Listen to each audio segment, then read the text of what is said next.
ќе се бришат невработени од евиденцијата на Агенцијата за вработување кои според владата формално се водат како без работа, а фактички се активни на пазарот.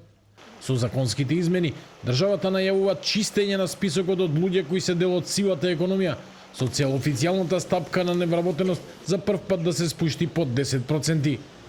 Најавата доаѓа по бројните реакции во јавноста за новата квота од 10.000 работни дозволи за странци, во услови кога на хартија има околу 90.000 невработени.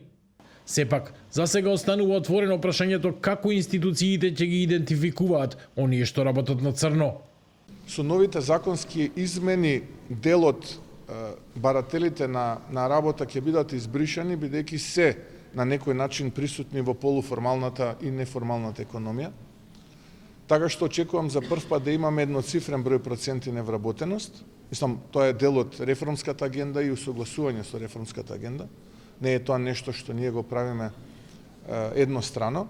Бизнис заедницата подолг период алармира на недостиг од работна сила, особено во градежништвото, транспортот и дел од преработувачката индустрија. Работодавачите велат дека и покрај огласите и повиците тешко доаѓаат до работници поради што увозот на странска работна сила се наметнал како нужно решение за одржување на економската активност.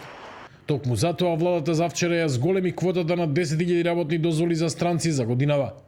Поголем дел од овие работници се ангажирани во градежниот сектор, пред се на изградба на автопатите на коридорите 8 и 10Д. Опозицијата пак со остри критики. Од левица велат дека со одлуката за 10.000 работни дозволи за странци, владата свесно ја жртвува иднината на македонските работници, градејќи модел на ефтина увезена работна сила што ги притиска платите, го девалвира трудот и ја става државата во служба на крупниот капитал, наместо да создаде услови за задржување на домашното население. Увозот на работници е и геополитичка операција. Со истата логика ќе се отвораат вратите за масовен прилив на мигранти од Британија, зашто веќе најавија тамошните медиуми. Додека македонските граѓани заминуваат во странство да работат како луѓе од втор ред, владата на ДПМН се подготвува Македонија да ја претвори во резервоар на ефтина работна сила и прифатен центар за туги социјални проблеми.